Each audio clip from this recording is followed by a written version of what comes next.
ಮಾಡ್ಬೇಕು, ಇಲ್ಲಾಂದ್ರೆ ನಿಮ್ಮ ಮೇಲೆ ಕಂಪ್ಲೇಂಟ್ ಆಗುತ್ತೆ. ಆಯ್ತು ಮಾಡೋಣ ಬಿಡಿ. ಏನ್ ಮಾಡೋಣ ಬಿಡಿ, ಏನ್ ಹಂಗ ಮಾಡೋಣ ಬಿಡಿ ಅನ್ನೋದು ಮಾಡಿ ಬೇಗ ಎಕ್ಸ್ಪೋರ್ಟ್ ಮಾಡ್ಬೇಕು. ಏನ್ ನಮ್ಗೇನೋ ಧಮಕಿ ಹಾಕ್ತೀರಾ? ಏನ್ ಮಾಡೋಣ ಬಿಡಿ, ಏನ್ ಮಾಡೋಣ ಬಿಡಿ, ನಮ್ ನಿಮ್ ಜವಾಬ್ದಾರಿ ಅನ್ನೋದು. ಆಯ್ತು ಸರ್ ಮಾಡ್ತೀವಿ ಅನ್ಬೇಕು, ಏನ್ ಮಾಡೋಣ ಬಿಡಿ ಅನ್ನೋದು. ಆಯ್ತು ನೀವು ಕೊಟ್ಟಿದ್ದೀರಾ, ನಮ್ ಜರ್ತಗ ನಾವು ಮಾಡ್ತೀವಿ ಅನ್ಬೇಕು. ಮಾಡೋಣ ಬಿಡಿ ಅನ್ನೋದಕ್ಕೆ ಹೇಳ್ತಾ ಇದೀವ, ಕಾಲ ಬೀಳ್ತಾ ಇದೀವ. ಬರ ಈ ಕಡೆ ಸಿಗಪ್ಪ ಅದನ್ನ ಬಿಡಿಯ. ಪಾಪ ಆದರ್ಶಕ್ಕೆ ವಿಡಿಯೋ ಮಾಡ್ತಾ ಇಲ್ಲ ಅಂದ್ರೆ ಕಷ್ಟ ಆಗ್ಬಿಡುತ್ತೆ. ನಮ್ದೆಲ್ಲ ರೆಕಾರ್ಡ್ ಆಗ್ತಾ ಇಲ್ವ ಲೈವ್. ಏನ್ ಹೇಳಿ ತೆಗಿಸ್ತಾ ಅವನ್ನ ಯಾವ ಮೇಲೆ ಆಕ್ಷನ್ ತಗೊಳ್ರಿ, ಗೊತ್ತಾಗಲ್ವ? ಏನ್ ಸಮಾಧಾನ ಮಾಡ್ಕೊಳ್ಳೋದು, ಏನ್ ಸಮಾಧಾನ ಮಾಡ್ಕೊಬೇಕು? ನಿಮ್ಗೆ ಅತ್ಯಾಚಾರ ಆಗ್ತಾ ಇದೆ, ರೇಪ್ ಆಗ್ತಾ ಇದೆ ಅಂದ್ರೆ ಆದ್ಮೇಲೆ ಕಂಪ್ಲೇಂಟ್ ಕೊಡಿ. ಏನ್ ಕೊಡೋದು? ನಿಮ್ ಕಣ್ಮುಂದೆಲ್ಲ ಕೇಳ್ತೀರ ಅವಾಗ. ಗೊತ್ತಿಲ್ಲ ಕೆಲಸ ಮಾಡ್ತಿದ್ದೀರಾ. ಯಾವ ನಿಮ್ದು? ಕರ್ನಾಟಕದಲ್ಲಿ ಉಟ್ಕೊಂಡಿದ್ದೀರಾ?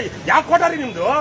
ಒಂದೂವರೆ ಕೋಟಿಗೆಲ್ಲ ದುಡ್ಡು ಕೊಟ್ಟು ಇಡಿ ಹಟ್ಟಿಗಳೆಲ್ಲ ಇವತ್ತು ನಮ್ಮ ಹೆಸರು ಹಾಕ್ಬಿಟ್ಟು ದೇಶನ ಅಡಾಕಿಬಿಟ್ಟಿದ್ದಾರೆ ಲೋಫರ್ಗಳಿಗೆ, ಲುಚ್ಚಾಗಳಿಗೆ. ನಿನ್ನೆ ತಾನೇ ಒಬ್ಬ ಅರೆಸ್ಟ್ ಆಗಿದ್ದಾನೆ, ಗೊತ್ತಲ್ಲ? ಸ್ಟೇಟ್ಗೆ ಫಸ್ಟ್ ಅಂತೆ ಅವನು ಇಡಿ ಹಟ್ಟಿ. ಅವರಪ್ಪ ಯಾವ ರಾಜಕಾರಣಿನಂತೆ, ರಾಜಕಾರಣಿ ಮಗ ಬೇರೆ ಅವನು. ನಿಮ್ಗೆಲ್ಲ ಕಾಕಿ ಬಟ್ಟೆಗೆ ಗೌರವ ಕೊಡಬೇಕು. ಆ ಪಾಪ ಮುದುಕ ಶೆಟ್ಟಿ ಅಂತ ಒಬ್ರು ಇದ್ರು, ಅವ್ನು MLA ಆಫೀಸ್ಗೆ ನುಗ್ಗಿ ಶಾಸಕರ ಭವನಕ್ಕೆ ಎಳ್ಕೊಂಡು ಬಂದಿದ್ರು, ಅವನ್ನ ಜೈಲ್ಗೆ ಹಾಕಿದ್ರು. ಅದಿರಿ ಪೊಲೀಸು. ನಾವೆಲ್ಲ ನೀವು ಡಿಪಾರ್ಟ್ಮೆಂಟ್ ಅವ್ರು ಕೂಡ ಅವ್ರ ಮಾನ ಮರ್ಯಾದೆ ಗೌರವ ಕೊಡ್ಲಿಲ್ಲ. ಸತ್ತಾಗ ಅದೇ ಶಾಸಕರ ಭವನದಲ್ಲಿ ನಾವು ಸಭೆ ಮಾಡಿದ್ವಿ ಮುದುಕ ಶೆಟ್ಟಿಗೆ.